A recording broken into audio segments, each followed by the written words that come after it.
Hello students, मैं ऋतुराज सिंह चारण आपका एक बार फिर से स्वागत करता हूं कृष्णा एकेडमी अजमेर के यूट्यूब चैनल पे। हमने मूल्यांकन की लास्ट क्लास में पढ़ा था मूल्यांकन त्रिकोण के बारे में, और आज हम मूल्यांकन वाले टॉपिक की श्रृंखला में इसका लास्ट पार्ट लेकर आ रहे हैं, जिसकी हम शुरुआत करने जा रहे हैं मूल्यांकन की विशेषताओं से। देखो, ये वो पार्ट है जहां पर आपके पिछले रीट के एग्जाम में भी क्वेश्चन पूछा गया था।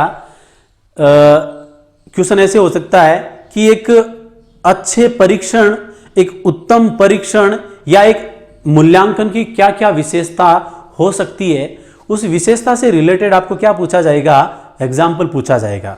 तो एक उत्तम परीक्षण या मूल्यांकन की यदि हम बात करें, या उपलब्धि परीक्षण की विशेषताओं की यदि हम बात करें, तो उसके अंदर कुछ विशेषताएं आती है, जैसे वैधता, विश्वसनीयता, विभेदकारिता, व्यापकता, वस्तुनिष्ठता, ऑब्जेक्टिविटी, है ना, या उपयोगिता, प्रेडिक्टेबिलिटी। ये सारी जो विशेषताएं हैं वो एक अच्छे मूल्यांकन की या उत्तम परीक्षण की है। तो इन चीजों का मीनिंग क्या क्या, उसकी हम बात करते हैं। तो देखिएगा स्टूडेंट्स, यहां पर जो सबसे पहला जो आपके नाम आ रहा है विशेषताओं में, सबसे पहला नाम दे रखा है वैलिडिटी। वैलिडिटी को हम स्टूडेंट्स कहते हैं वैधता।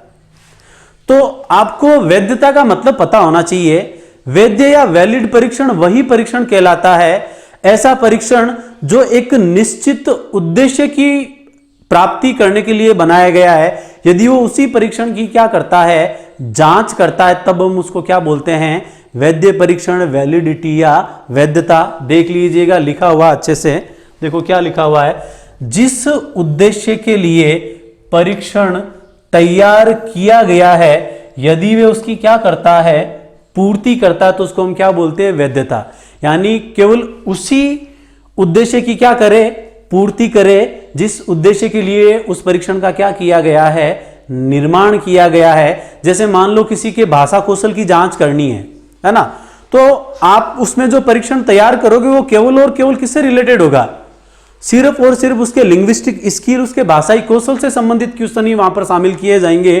किसी अदर एस्पेक्ट के नॉलेज की जानकारी, एक अदर एस्पेक्ट की चीजों की जानकारी आपको वहां पर नहीं दी जाएगी। तो यदि कोई परीक्षण एक निश्चित उद्देश्य की पूर्ति के लिए बनाया गया हो, और यदि उसी को हम उसमें शामिल करें, तो उसको हम क्या बोलेंगे, वैध परीक्षण। जिस उद्देश्य के लिए परीक्षण तैयार किया गया है, यदि वो उसकी पूर्ति करता है, तो उसको हम क्या कहेंगे, वैध परीक्षण। अगला स्टूडेंट्स, अपने नाम आ रहा विश्वसनीयता। विश्वसनीयता या इसी को हम कह सकते हैं रिलायबिलिटी। देखो स्टूडेंट्स, विश्वसनीयता का मतलब क्या होता है कि मान लो किसी टीचर ने किसी स्टूडेंट का रिजल्ट तैयार किया, उसकी कॉपी चेक की, और मान लो किसी स्टूडेंट्स के 100 में से मार्क्स आ रहे हैं 80, ठीक है ना। तो अब उसको कितनी भी बार चेक कर लो, उसका रिजल्ट यदि सेम आए, तो ऐसा परीक्षण क्या कहलाएगा, विश्वसनीय। यानी उस कॉपी को कितनी भी बार चेक कर लिया जाए, नंबर के अंदर कोई भी फर्क नहीं आता, मार्क्स यदि उतने ही आते हैं, प्राप्तांक उतने ही आते हैं, तो ऐसा परीक्षण क्या कहलाता है, विश्वसनीय। अर्थात बार बार परीक्षण करने के बावजूद भी यदि परिणाम में कोई भी अंतर नहीं आए, तो ऐसे परीक्षणों को क्या कहा जाता है, विश्वसनीय परीक्षण। और मैंने आपको बताया था कि अधिक विश्वसनीय परीक्षण कौन से होते हैं, प्रमापीकृत, जबकि अप्रमापीकृत को कम विश्वसनीय परीक्षण किसने बताया था, एलिस ने। यह पॉइंट मैं बार बार रिपीट इसलिए कर रहा हूं क्योंकि यहां से क्वेश्चन बनने की संभावना रहती है। थर्ड पार्ट देखिएगा स्टूडेंट्स, वस्तुनिष्ठता, ऑब्जेक्टिविटी। आपने देखा होगा जो मल्टीपल चॉइस के जो क्वेश्चन आते हैं, आजकल का एग्जाम का जो अप्रोच है वो कैसा है, ऑब्जेक्टिव ओरिएंटेड है, उसी हिसाब से आपको तैयारी करनी है। तो वस्तुनिष्ठता के अंदर क्या होते हैं, क्वेश्चन पूछा, उसके अंदर 4 अल्टरनेट, 4 ऑप्शन या 4 विकल्प दिए हुए होते हैं, and you have to choose the one. तो ऐसे क्वेश्चन का आंसर हमेशा क्या होता है, फिक्स होता है। ऐसे क्वेश्चन का आंसर कैसा होता है, फिक्स होता है, उसमें के अंदर कोई भी बदलाव नहीं होता। यानी टीचर की खुद की रुचि या उसके जो व्यक्तिगत जो विचारधारा होती है ना, वो उसके परिणाम को प्रभावित नहीं करती। ऐसे परीक्षणों को हम क्या कहते हैं, वस्तुनिष्ठ परीक्षण कहते हैं।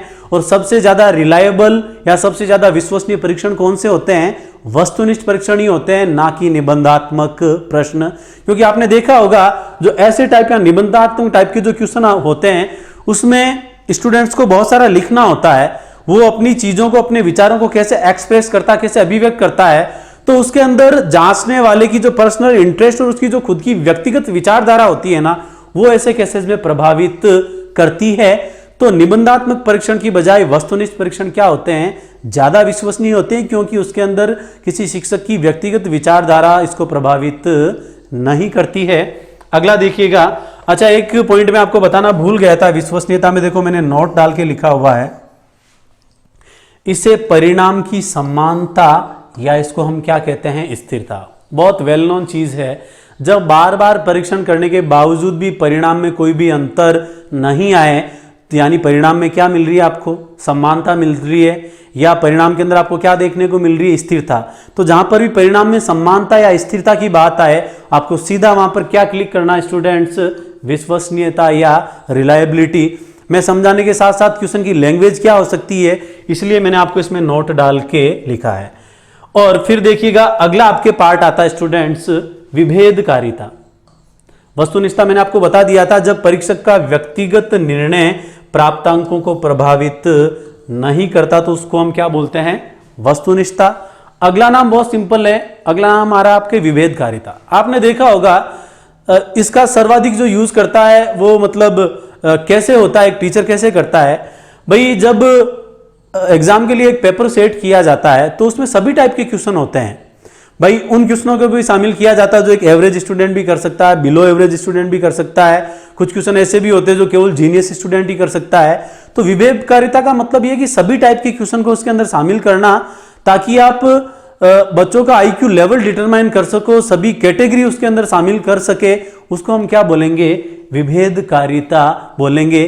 यानी जो एवरेज स्टूडेंट के लिए भी उपयोगी हो, प्रतिभाशाली बालकों के लिए भी उपयोगी हो और बिलो एवरेज स्टूडेंट्स के लिए भी उपयोगी हो, ऐसे परीक्षण जो है वो किसका ज्ञान कराते हैं स्टूडेंट्स, विभेदकारिता का ज्ञान कराते हैं। देख लीजिएगा, जब सभी स्तर के छात्रों के अनुकूल प्रश्न हो, तो इसको हमने किससे संबोधित किया है, विभेदकारिता। आपने देखा होगा पेपर के अंदर कुछ क्वेश्चन बहुत इजी आते हैं जिनका आंसर लगभग सभी स्टूडेंट्स को आता है, कुछ मीडियम लेवल के क्वेश्चन होते हैं जो कई लोग कर पाते हैं, कई लोग नहीं कर पाते, और कई क्वेश्चन का लेवल बहुत ज्यादा टफ, बहुत ज्यादा कॉम्प्लेक्सिटी होती है, जिसको बहुत ज्यादा इंटेलिजेंट या वो जो जीनियस टाइप के स्टूडेंट्स होते हैं वही केवल उसका आंसर वहां पर दे सकते हैं। तो देखिएगा स्टूडेंट्स, अगला आपके नाम आ रहा व्यापकता।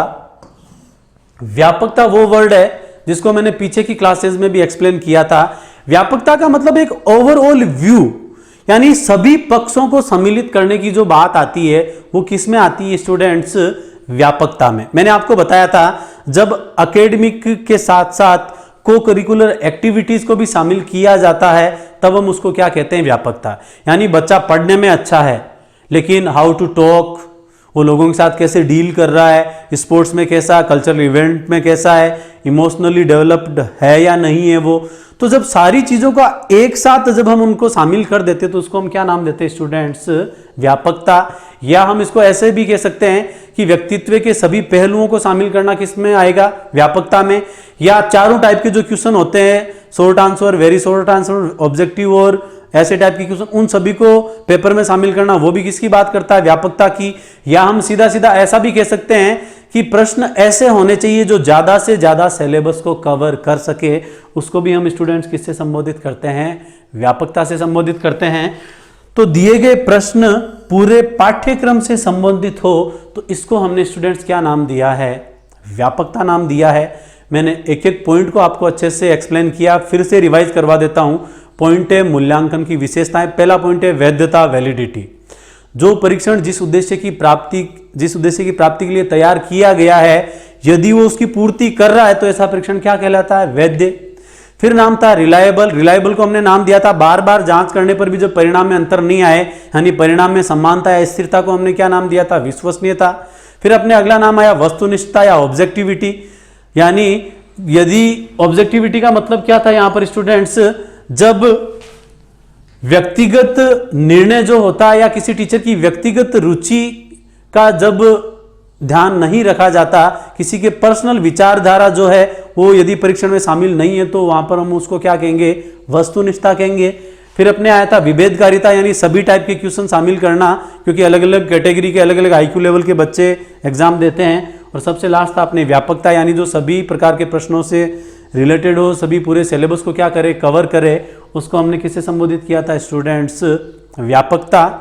अब हम अगली कड़ी में आगे जाकर कुछ क्वेश्चंस भी सोल्व करेंगे और देखिएगा आगे अपना कौन कौन सा पोर्शन इसमें बाकी रहा है। देखो स्टूडेंट्स, ऑलमोस्ट अपना जो टॉपिक है वो कंप्लीट होने की ओर अग्रसर है। लास्ट में आपका कितना कॉन्सेप्ट तैयार किया गया है, इसके लिए मैंने कुछ की फैक्ट्स डाले हैं, कुछ एक्स्ट्रा पॉइंट है जिनका मैंने यहां पर जिक्र किया है, वो देखे। फिर उसके बाद में हम क्वेश्चनों की श्रृंखला देखेंगे। तो देखिएगा स्टूडेंट्स, हम बात कर रहे हैं यहां पर किसकी, की फैक्ट्स की। तो देखिएगा यहां पर सबसे पहला पॉइंट दिया हुआ है, 8th क्लास तक सर्वाधिक अंक भार कौन से प्रश्नों को दिया जाता है। कि भाई आपका जो एग्जाम है, आप जो रीट की जो तैयारी करने जा रहे हैं उसमें 8th क्लास तक के आप टीचर बनेंगे, तो आपसे क्वेश्चन यही पूछा जाएगा कि भाई 8th स्टैंडर्ड तक किस टाइप के क्वेश्चनों को सबसे ज्यादा वेटेज दिया जाता है, सबसे ज्यादा अंक भार दिया जाता है। तो याद रखना स्टूडेंट्स, 8वीं क्लास तक लघुतरात्मक जो क्वेश्चन होते हैं, शॉर्ट आंसर टाइप के जो क्वेश्चन होते हैं, उन्हें सर्वाधिक अंक भार दिया जाता है। तो याद रखना इसका आंसर क्या हो जाएगा, लघुतरात्मक क्वेश्चनों को सर्वाधिक अंक भार कौन सी कक्षा तक दिया जाता है, 8th क्लास तक। फिर इसी कड़ी में अगला की फैक्ट दे रखा है, सर्वाधिक व्यक्तिनिष्ठता। अभी मैंने आपको बताया था कि पर्सनल विचारधारा, पर्सनल इंटरेस्ट जो जिसकी बात हम नहीं करते हैं, वो कौन से परीक्षण में नहीं करते हैं, वस्तुनिष्ठता में नहीं करते हैं, ऑब्जेक्टिविटी में नहीं करते हैं। तो यदि आपसे पूछ लिया जाए कि सर्वाधिक व्यक्तिनिष्ठता की जो बात है वो कौन से क्वेश्चनों में होती है स्टूडेंट्स, ऐसे टाइप क्वेश्चन में, जो निबंधात्मक जो क्वेश्चन होते हैं उसमें किसी का पर्सनल जो इंटरेस्ट होता है, किसी की पर्सनल विचारधारा, जो पर्सनल व्यूज जो होते हैं, उसी के आधार पर वो सामने वाले को क्या करता है, जज करता है, जिसको हम किस नाम से संबोधित करते हैं, व्यक्तिनिष्ठता। तो आपसे पूछे सर्वाधिक व्यक्तिनिष्ठता का संबंध निबंधात्मक या ऐसे टाइप क्वेश्चन से, या फिर आपसे उल्टा पूछ ले कि सबसे कम व्यक्तिनिष्ठता का संबंध किससे होता है, तो उसका आंसर क्या हो जाएगा, ऑब्जेक्टिव टाइप या वस्तुनिष्ठ प्रकार के क्वेश्चन से। अगला पॉइंट आ रहा है स्टूडेंट्स, बहुत प्यारा क्वेश्चन है, मैं इसको स्टार मार्क कर देता हूं, या आप इसको अपनी कॉपी में वेरी इंपॉर्टेंट कर लेना। क्वेश्चन दिया हुआ, व्यक्तिगत विभिन्नता का ध्यान नहीं रखा जाता। किन परीक्षणों में व्यक्तिगत विभिन्नता यानी इंडिविजुअल डिफरेंसेस का ध्यान नहीं रखा जाता।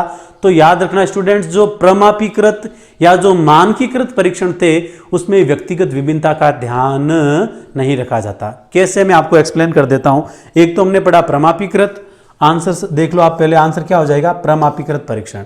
देखो प्रमापीकृत परीक्षण में क्या लिया जाता है, परीक्षण, कम्युलेटिव रिकॉर्ड, इंटरव्यू। तो जब आप इंटरव्यू देने जाते हो तो वो इंटरव्यू सभी के लिए कैसा होता है, इक्वल होता है, उसमें व्यक्तिगत विभिन्नता का ध्यान नहीं रखा जाता। उनमें सभी के लिए जो एक स्टैंडर्ड, एक मानक पैमाना जो होता है वो सबके लिए कैसा होता है, इक्वली होता है, समान रूप से होता है। जैसे कोई आरएस का इंटरव्यू देने जा रहे हैं तो सभी कैंडिडेट के लिए जो वहां पर जो कमेटी के मेंबर होंगे वो 4 या 5 टाइप के मेंबर होते हैं, वो सभी के लिए फिक्स है। ऐसा नहीं है कि मतलब हर स्टूडेंट के हिसाब से वहां पर अलग अलग टाइप के कमेटी के मेंबर हैं, या वो किसी पर्टिकुलर चीज की वहां पर जांच करे, तो ऐसा नहीं होता है। तो व्यक्तिगत विभिन्नता का ध्यान किसमें नहीं रखा जाता, प्रमापीकृत या मानकीकृत परीक्षणों में। क्यों, क्योंकि इसके लिए सभी का एक स्टैंडर्ड, एक मानक पैमाना तैयार होता है, जो सभी के लिए कैसा होता है, समान होता है। जबकि व्यक्तिगत विभिन्नता का आपसे पूछ लिया जाए ध्यान कौन से परीक्षणों में रखा जाता है, तो इसका आंसर क्या हो जाएगा, अमानकीकृत या अप्रमापीकृत। व्यक्तिगत विभिन्नता का ध्यान किस में नहीं रखा जाता, प्रमापीकृत में। किस में रखा जाता, तो अमानकीकृत या अप्रमापीकृत परीक्षणों में। मैंने आपको बताया था, अभी एग्जाम्पल दिया था कि सभी टाइप के जो स्टूडेंट्स के लिए क्वेश्चन होते हैं उसमें औसत कैटेगरी, प्रतिभाशाली और बिलो एवरेज सभी टाइप का ध्यान रखा जाता है। यानी व्यक्तिगत विभिन्नता का ध्यान किस में रखा जाता है, अप्रमापीकृत परीक्षणों में, और किस में नहीं रखा जाता, प्रमापीकृत परीक्षणों में। इसी की फैक्ट की कड़ी में एक और क्वेश्चन मैं आपके ऐड कर देता हूं, आपसे पूछा जा सकता है, लिखित परीक्षा, रिटन एग्जाम।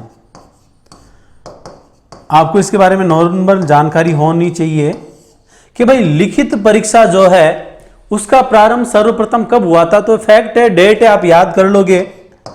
तो लिखित परीक्षा का आयोजन सर्वप्रथम कब किया गया स्टूडेंट्स, 1902 में।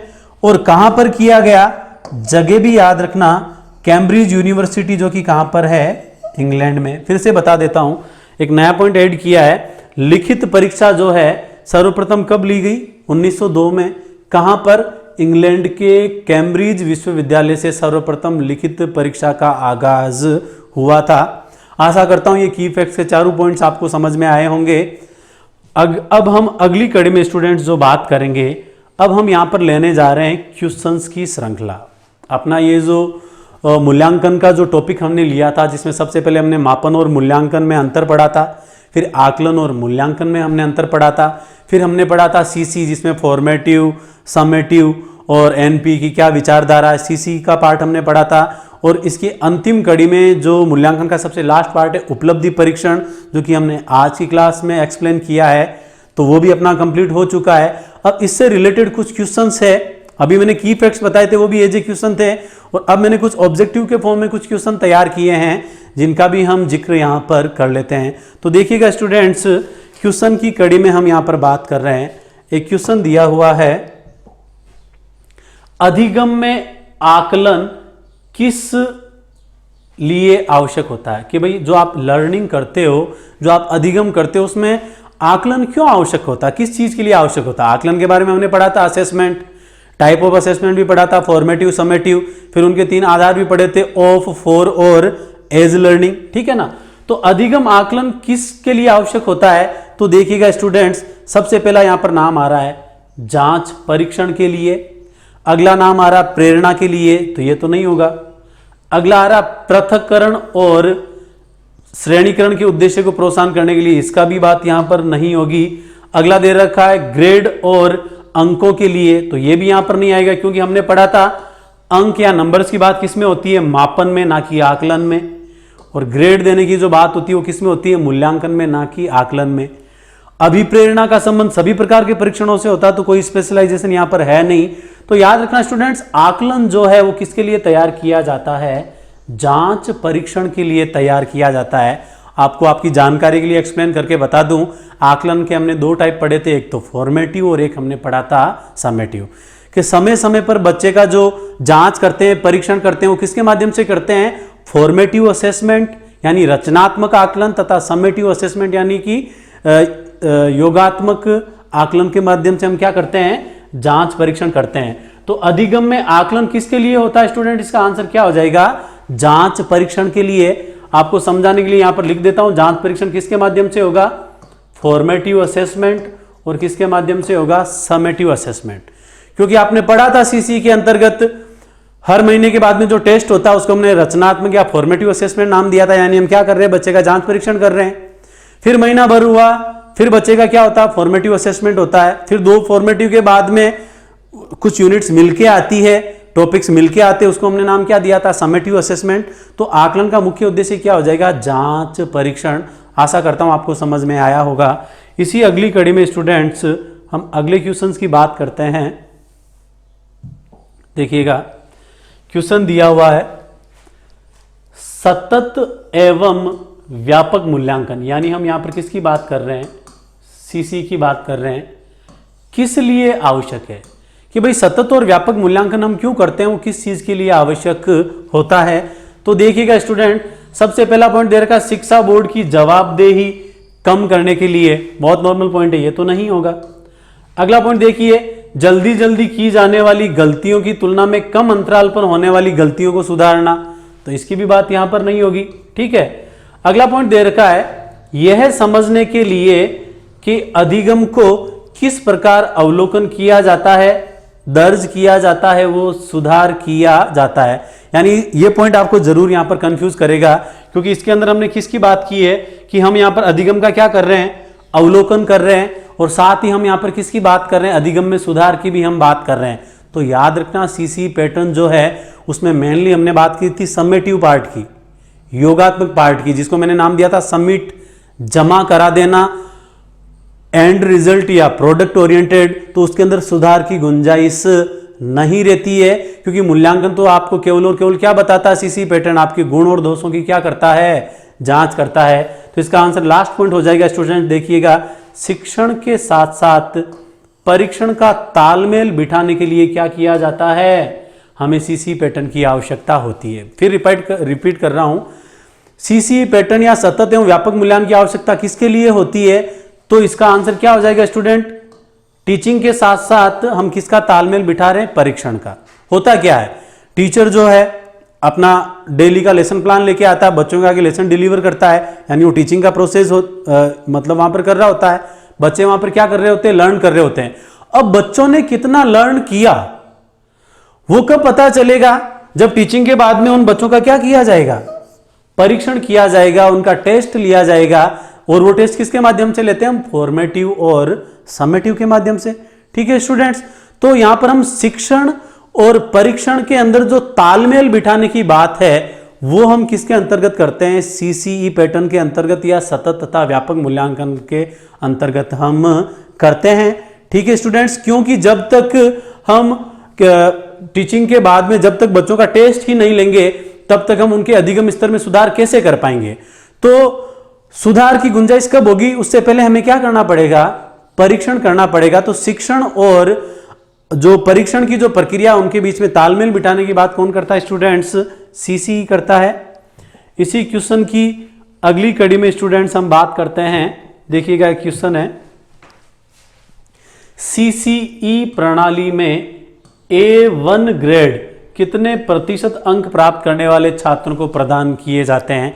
तो ये क्वेश्चन मैंने आपको बताया था, हमने एक पढ़ा था 9 ग्रेड पॉइंट, 9 बिंदु की ग्रेड प्रणाली पढ़ी थी, जिसमें सबसे स्टार्टिंग वाला जो पॉइंट था A1 और A2 था, और जो सबसे लास्ट वाला क्या था? E1 व E2। मैंने आपको बताया भी था D केवल ऐसा पार्ट है जो केवल D में ही है, बाकी सब में 1 और 2 है, चाहे A1 A2 हो, चाहे B1 B2 हो, चाहे E1 E2 हो। D केवल एक था। उसी 9 ग्रेड पॉइंट से क्वेश्चन पूछा गया है कि A1 ग्रेड किसको देंगे? तो मैंने आपको बताया था A1 ग्रेड का जो है पॉइंट किसको देंगे जब उनके लिए मार्क्स कितने आएंगे? 91 से लेकर 100। तो देख लो ये ऑप्शन किस में दिया हुआ है स्टूडेंट, इसका आंसर क्या हो जाएगा? पहला ही, कि जिन स्टूडेंट्स के 91 से 100 के बीच में मार्क्स आएंगे उनको हम कौन सा ग्रेड देंगे? A1। अगली कड़ी में देखते हैं अगला क्वेश्चन क्या है। देखिएगा अगला क्वेश्चन दिया हुआ है, सीसीई से रिलेटेड है ये। सीसीई पर प्रभावी जोर दिया गया। मैंने आपको बताया था सीसीई जो है उसका मुख्य जो आधार है वो क्या है? राष्ट्रीय शिक्षा नीति। तो इसका सीधा सीधा जो आंसर है वो क्या हो जाएगा स्टूडेंट्स? राष्ट्रीय शिक्षा नीति 1986। याद रखना, इसमें आपको ऐसा ऑप्शन भी मिल सकता है राष्ट्रीय शिक्षा नीति 1968 या संशोधित शिक्षा नीति 1992 या नवीनतम शिक्षा नीति 2019। ऐसा नहीं है, इसका आंसर केवल और केवल क्या होगा? सीसी पैटर्न का जो आधार है वो किसको माना जाता है? एनपी 1986, राष्ट्रीय शिक्षा नीति 1986 की। आपको पता हो तो मैंने आपको बताया था कि शैक्षिक के साथ साथ सह शैक्षिक गतिविधियों को शामिल करने की बात किसने की थी? राष्ट्रीय शिक्षा नीति ने की थी। और मूल्यांकन का जो स्वरूप है वो रचनात्मक के साथ साथ विकासात्मक होना चाहिए, ऐसा सुझाव भी जो किसका था? राष्ट्रीय शिक्षा नीति का था। तो इसको प्रभावी बनाने का बात जो है वो किसकी आएगी? राष्ट्रीय शिक्षा नीति की। या ऐसा भी पूछा जा सकता है कि सीसी का आधार क्या है, तो उसका आंसर भी क्या हो जाएगा? राष्ट्रीय शिक्षा नीति 1986। इसी कड़ी में बात करते हैं स्टूडेंट्स, अगला क्वेश्चन क्या आ रहा है? देखिएगा अगला क्वेश्चन दिया हुआ है 12वीं कक्षा, यानी यहां पर जो हम बात कर रहे हैं उसमें कौन सी क्लास की बात कर रहे हैं स्टूडेंट्स? 12th class. 12वीं कक्षा का एक छात्र अपने स्कूल की वार्षिक परीक्षा में, ये यहां पर लिखा हुआ ए लिखा हुआ है, वार्षिक परीक्षा में वो क्या प्राप्त करना चाहता? ए प्राप्त करना चाहता है। या कौन सी रैंक प्राप्त करना चाहता है? वो फर्स्ट रैंक पाने का आकांक्षी है। तो निम्नलिखित में से कौन सा तत्व उसके अभिप्रेरण को दर्शाएगा? बहुत ही प्यारा क्वेश्चन है स्टूडेंट्स। ये जो क्वेश्चन है इसके लिए मूल्यांकन के साथ साथ आपको अभिप्रेरणा वाला जो टॉपिक है उसमें एक पॉइंट पढ़ा होगा आपने, लर्निंग में भी आप पढ़ते हो मैस्लो की थ्योरी, जिसके अंदर 5 जो आवश्यकताओं को एक पिरामिड के माध्यम से बताया गया, उससे रिलेटेड भी ये क्वेश्चन है। तो क्वेश्चन क्या है? 12th क्लास का स्टूडेंट है जो क्या प्राप्त करना चाहता है? ए या ए ग्रेड प्राप्त करना चाहता है या फर्स्ट रैंक प्राप्त करना चाहता है। तो इसका संबंध किससे होगा? ऑप्शन देखते हैं। पहला ऑप्शन आ रहा है स्टूडेंट्स, संबंधता की आवश्यकता। ये तो नहीं होगा, संबंधता तो आप जानते हो, थ्योरी ऑफ रिलेटेडनेस, तो समानता से तो किसी को ए ग्रेड प्राप्त होती नहीं है। उपलब्धि की आवश्यकता, यह भी नहीं होगा। उपलब्धि तो सारी होती है, चाहे आप ए ग्रेड प्राप्त करो, चाहे बी ग्रेड प्राप्त करो, चाहे सी ग्रेड प्राप्त करो, वो सारा का सारा क्या कहलाएगा? उपलब्धि कहलाएगी। किसी की उपलब्धि उच्च होती है तो किसी की कैसी होती है? निम्न। तो एलिमिनेट राउंड से जाएंगे हम आंसर पे। अब आपको इन दो में से किसी एक को चूज करना है। एक ऑप्शन दे रखा आत्म सम्मान की आवश्यकता और दूसरा दे रखा आत्म सिद्धि की आवश्यकता। बहुत अच्छे से समझना, आत्म सम्मान को स्टूडेंट्स हम कहते हैं सेल्फ एस्टीम। मैस्लो में पढ़ा होगा आपने कि प्रत्येक व्यक्ति ये चाहता है कि लोग उनका क्या करें? सेल्फ रेस्पेक्ट करें, उनका आत्मसम्मान करें। तो आत्मसम्मान की प्राप्ति कब होगी?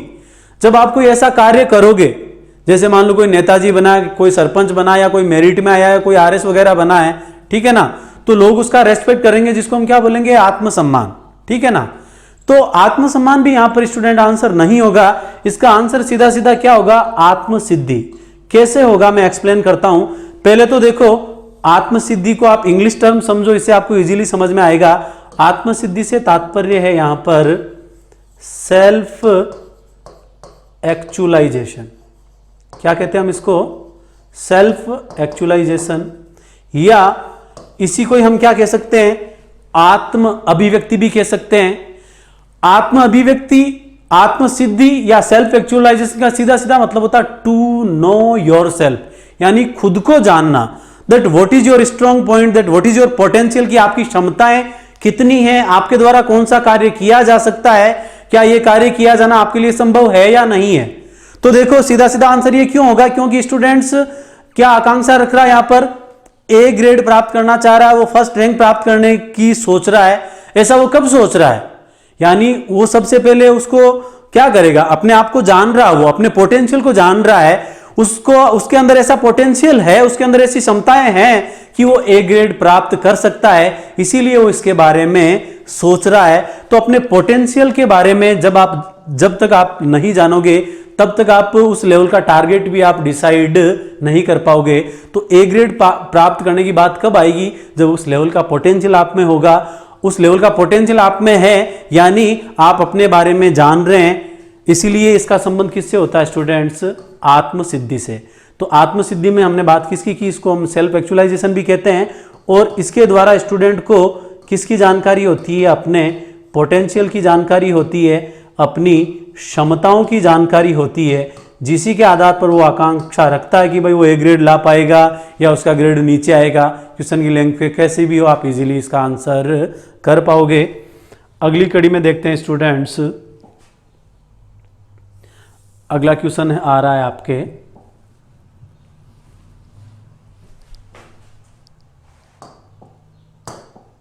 देखिएगा एक क्वेश्चन दिया हुआ, instrument used for measuring sample of behaviour. देखो, व्यवहार को मापने के लिए किस प्रकार के टूल का प्रयोग किया जाता है? किसको मापने की बात की जा रही है? व्यवहार को मापने की बात की जा रही है। किसको मापने की बात की जा रही है? बिहेवियर का आपको क्या करना है? मेजरमेंट करना है। तो मापन के बहुत सारे टूल है, जैसे कि टेस्ट करना, मेजरमेंट करना, असेस्ट करना, आकलन करना, और उसका क्या करना? मूल्यांकन करना। तो देखिएगा स्टूडेंट्स, व्यवहार को मापने के लिए किस टूल का प्रयोग किया जाता है? तो ये बहुत प्यारा क्वेश्चन है, क्योंकि ये जो सारी के सारे जो चारों के चारों जो ऑप्शन है वो किसी न किसी चीज की जांच करने के लिए बनाए हैं। लेकिन हम यहां पर बात किसकी कर रहे हैं? किसी के व्यवहार की जांच करने की बात कर रहे हैं। तो इसका मैं आपको सीधा सीधा आपको आंसर बता देता हूं।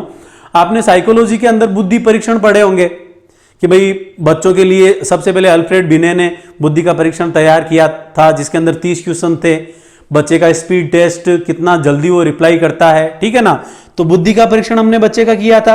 फिर इसके साथ साथ आपने व्यक्तित्व के भी आपने परीक्षण पढ़े हैं, टेट, कैट, बहुत सारे परीक्षण हैं। या व्यक्तित्व के अंदर प्रमापीकृत, अप्रमापीकृत विधियां भी थी।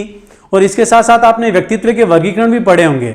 तो व्यक्तित्व का वर्गीकरण कब डिसाइड किया गया? जब पहले उसका क्या किया गया? परीक्षण किया गया, टेस्ट किया गया। उसके आधार पर मतलब कि भाई व्यक्ति कैसा हो सकता है, वो ईगोसेंट्रिक हो सकता है, या वो आत्म केंद्रित व्यक्तित्व है या बहिर्मुखी है, अंतर्मुखी है या उभयमुखी व्यक्तित्व है, इसका पता कब चलेगा? जब सबसे पहले उसकी क्या की जाएगी? जांच की जाएगी, उसका क्या किया जाएगा? टेस्ट किया जाएगा, उसका क्या किया जाएगा? परीक्षण किया जाएगा। तो किसी के व्यक्तित्व का मापन करने के लिए आपको क्या करना पड़ता है? परीक्षण करना पड़ता है। तो इसका आंसर सीधा सीधा क्या हो जाएगा स्टूडेंट्स? टेस्ट या परीक्षण। ठीक है ना। मापन के अंदर हमने बात की थी किसी की हाइट वेट का बात करना, या कोई भी चीज कितने केजी है, जो केवल मैग्नीट्यूड या मात्रा की बात की थी, उसका संबंध किससे था? मापन से। आकलन में हमने बात की थी बच्चे की शैक्षिक उपलब्धि की, कि उसने कितनी उपलब्धि प्राप्त की है, कितने सुधार की गुंजाइश है। ठीक है ना। और अगला आपके नाम आ रहा इवेल्युएशन। इवेल्युएशन का मतलब होता है मूल्यांकन। मूल्यांकन के अंदर हम क्या करते हैं? गुण और दोष की जांच करते हैं। तो मूल्यांकन करने से पहले, इसमें ज्यादातर लोग जो कंफ्यूज होते हैं वो कौन से ऑप्शन से कंफ्यूज होते हैं स्टूडेंट्स? मूल्यांकन से। क्योंकि मूल्यांकन के द्वारा भी व्यक्ति के गुण और दोषों की क्या दी जाती है? जानकारी दी जाती है। तो मूल्यांकन करने से पहले आपको क्या करना पड़ता है? परीक्षण करना पड़ता है। मूल्यांकन तो जो है आपके गुण और दोषों की आपको क्या देता है? जानकारी देता है। लेकिन इसके लिए आपको कुछ स्टेप्स आपको फॉलो करने पड़ते हैं। सबसे पहले आपको जांच या परीक्षण करना पड़ता है, उसके बाद ही आप किसी के गुण या दोष की जानकारी दे सकते हो। बिना जांच या परीक्षण के आप किसी के बारे में कुछ भी बताने योग्य नहीं होते। तो व्यक्ति के व्यवहार का मापन करने के लिए किस पॉइंट को हम ध्यान रखेंगे स्टूडेंट्स? टेस्ट या परीक्षण को। स्टार मार्क कर देता हूं। ये क्वेश्चन पूछे जाने की पूरी संभावना रह सकती है, क्योंकि चारों ऑप्शन आपको कंफ्यूज करेंगे। मैंने आपका कॉन्सेप्ट क्लियर किया है, इसलिए आपको बिल्कुल भी क्रैम करने की आवश्यकता यहां पर नहीं होगी। इसी कड़ी में स्टूडेंट्स आगे बढ़ते हैं। कुछ और क्वेश्चन रह गए हैं 3-4, देखिएगा। अगला क्वेश्चन अपने आ रहा है, लिमिटेड टू क्वांटिटेटिव डिस्क्रिप्शन। कौन से डिस्क्रिप्शन की बात कर रहा है? क्वांटिटेटिव, यानी मात्रात्मक विवरणों की यहां पर बात हो रही है। ऑफ प्यूपिल्स परफॉर्मेंस इज, यानी विद्यार्थी के उपलब्धि का न्यूनतम विवरण होगा। क्या पूछा जा रहा है यहां पर? विद्यार्थी की जो उपलब्धि है उसका न्यूनतम विवरण क्या हो सकता है? ऑप्शन देखिएगा स्टूडेंट्स। पहला ऑप्शन दे रखा है परीक्षण, दूसरा आपके दे रखा मेजरमेंट मापन, तीसरा दे रखा असेसमेंट, और चौथा क्या दे रखा है? मूल्यांकन। ये चारों चीजें जो है वो क्या करती है? उपलब्धि का मूल्यांकन करती है। अब इनमें से न्यूनतम अंक आप किसको दोगे? तो मैंने अभी आपको बताया था न्यूनतम अंक किसको दिया जाएगा। ये किसकी बात कर रहा है? क्वांटिटेटिव की बात कर रहा है। तो मैंने आपको बहुत अच्छे से पढ़ाया था, जब मापन और मूल्यांकन में हमने अंतर किया था तब मैंने आपको बताया था कि मापन केवल और केवल कौन सा पक्ष होता है? मात्रात्मक पक्ष होता है, जबकि मूल्यांकन जो है वो मात्रात्मक और गुणात्मक दोनों होता है। तो सबसे लोवेस्ट जो लेवल होता है वो किसकी बात करता है? क्वांटिटी की। और ये बात कौन करता है? मेजरमेंट करता है, मापन करता है। तो इसका आंसर क्या हो जाएगा स्टूडेंट्स? मेजरमेंट। सीधा सीधा आंसर पड़ा है। क्वेश्चन की लैंग्वेज में उलझने की बिल्कुल भी जरूरत नहीं है। मात्रात्मकता या क्वांटिटी या क्वांटिटिव एप्टीट्यूड की जो बात है वो कौन करता है स्टूडेंट्स? मेजरमेंट या मापन करता है। क्वेश्चनों की अगली श्रृंखला में देखते हैं अगला क्वेश्चन क्या है। देखिएगा स्टूडेंट्स, किसने उपलब्धि परीक्षण को मानकीकृत और अमानकीकृत निर्मित परीक्षण में वर्गीकृत किया? मैंने आपको जब अचीवमेंट टेस्ट के टाइप बताए थे तब मैंने आपको स्पेशली बताया था, आपसे ऐसा क्वेश्चन पूछा जा सकता है कि मानकीकृत और अमानकीकृत परीक्षण का जो प्रकार है वो किसने बताया था। तो एक नाम आता है यहां पर, डगलस तथा हॉलैंड। बहुत अच्छा क्वेश्चन है, फैक्ट है, आप इजीली याद कर लोगे। सीधा सीधा इसका आंसर क्या हो जाएगा स्टूडेंट्स? डगलस तथा हॉलैंड। अगला क्वेश्चन देखते हैं। अगला क्वेश्चन आ रहा है स्टूडेंट्स, देखो ये क्वेश्चन एग्जाम में आया हुआ है। निर्माणात्मक मूल्यांकन का उद्देश्य है। निर्माणात्मक यानी इसी को हम क्या कह सकते हैं? रचनात्मक, ठीक है, या इसी को हम क्या कह सकते हैं? फॉर्मेटिव, ठीक है। तो जहां पर भी आपको क्वेश्चन की लैंग्वेज में डाउट हो, इंग्लिश टर्म देख लिया करो। ये क्वेश्चन एग्जाम में आया, देखो आरटेट के अंदर लेवल सेकंड में ये क्वेश्चन आया था 2012 में कि निर्माणात्मक मूल्यांकन का क्या उद्देश्य है। देखते हैं ऑप्शन क्या क्या दिए हुए हैं। पहला ऑप्शन दिया प्रगति पर गौर करना एवं उपचारात्मक अनुदेशन की क्या बनाना, योजना बनाना। सेकंड ऑप्शन देखो विद्यार्थियों की समझ का क्या लगाना, पता लगाना। सबसे लास्ट ऑप्शन तो होगा ही नहीं, ग्रेड्स प्रदान करने की बात बहुत नॉर्मल है, ठीक है ना, ये इसका मुख्य उद्देश्य नहीं है, ठीक है ना। थर्ड ऑप्शन आ रहा है अध्यापक के उद्देश्यों की पूर्ति का क्या लगाना, पता लगाना। तो अध्यापक को उसके उद्देश्यों की कितनी प्राप्ति हुई है इसकी भी बात हम यहां पर नहीं करेंगे स्टूडेंट्स। अब अपने पास कितने ऑप्शन बच गए, 2 ऑप्शन बच गए। एक तो क्या आ रहा है यहां पर विद्यार्थियों की क्या करना, समझ का पता लगाना, और दूसरा ऑप्शन यहां पर क्या आ रहा है प्रगति पर क्या करना, गौर करना एवं उपचारात्मक अनुदेशन की क्या बनाना, उपचारात्मक अनुदेशन की योजना बनाना। तो देखिएगा स्टूडेंट्स, जब हमने पढ़ा था ये फॉर्मेटिव असेसमेंट, मैं आपको फिर से रिवाइज करवा देता हूं ताकि आंसर आपको इजीली समझ में आ जाए।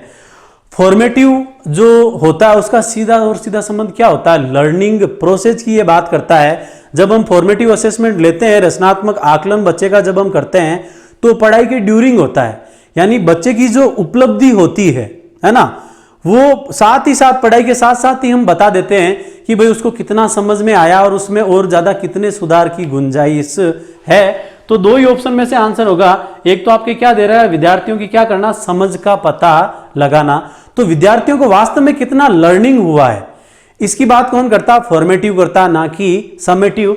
और दूसरा आपके क्या दे रखा, प्रोग्रेस पर क्या करना, गौर करना, और उपचारात्मक अनुदेशन की क्या बनाना, योजना बनाना। तो इसका आंसर क्या हो जाएगा स्टूडेंट्स, विद्यार्थियों की समझ का क्या लगाना, पता लगाना कि बच्चे को वास्तव में जो है उसको कितनी समझ हुई है। समझ का जब आपने पता लगा लिया है तभी आप उसकी जो है लर्निंग के तरीके में आप क्या कर पाओगे, आप वहां पर सुधार कर पाओगे। तो बच्चे की समझ का जो पता वो किसके द्वारा लगाया जाता है, फॉर्मेटिव असेसमेंट के द्वारा लगाया जाता है। इसी अगली कड़ी में स्टूडेंट्स हम बात करते हैं, देखिएगा अगला क्वेश्चन क्या आ रहा है।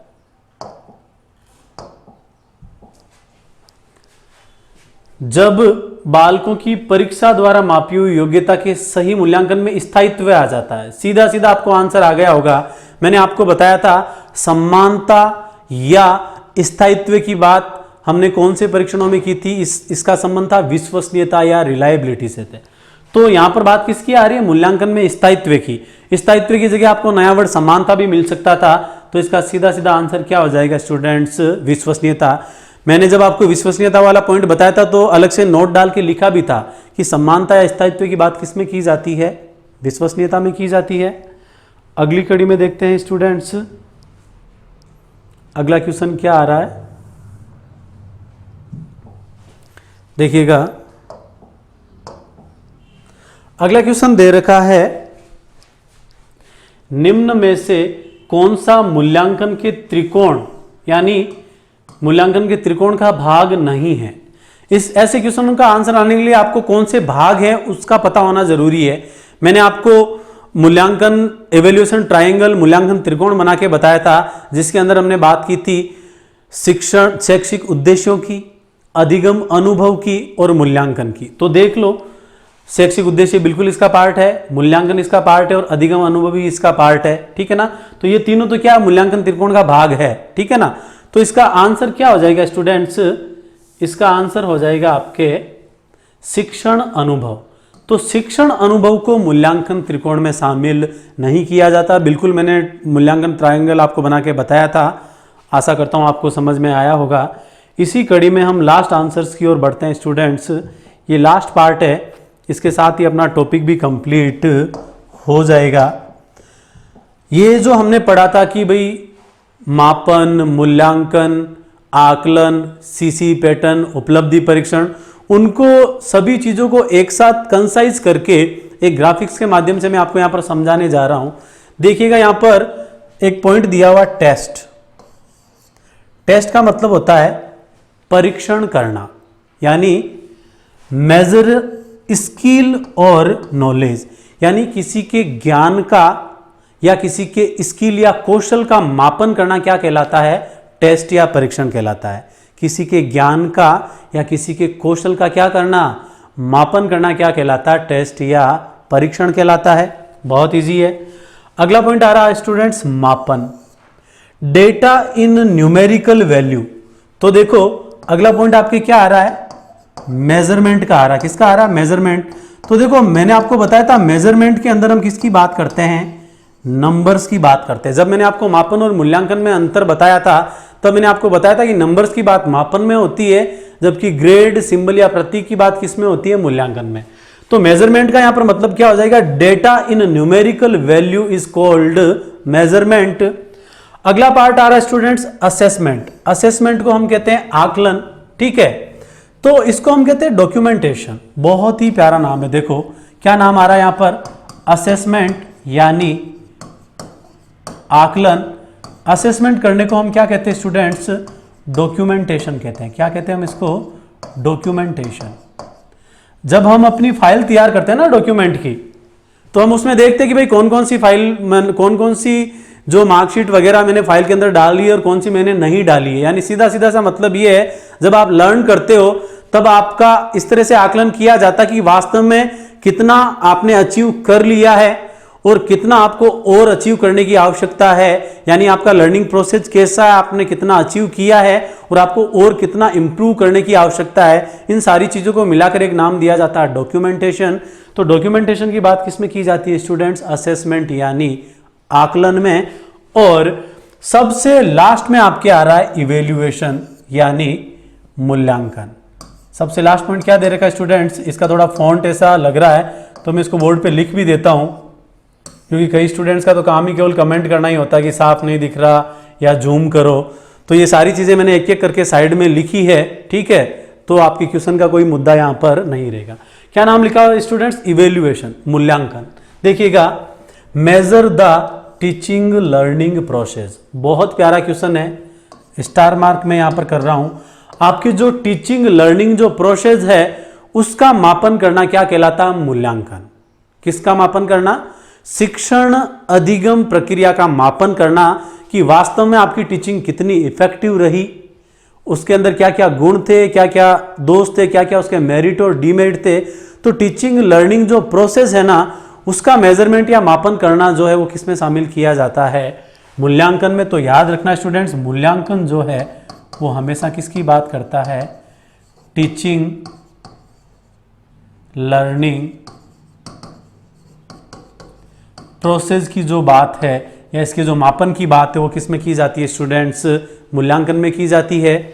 और इसी के साथ ही अपना ये जो टॉपिक है वो कंप्लीट हो चुका है। अगली क्लास में हम फिर मिलेंगे एक नई एनर्जी के साथ, एक नए टॉपिक के साथ। थैंक्स।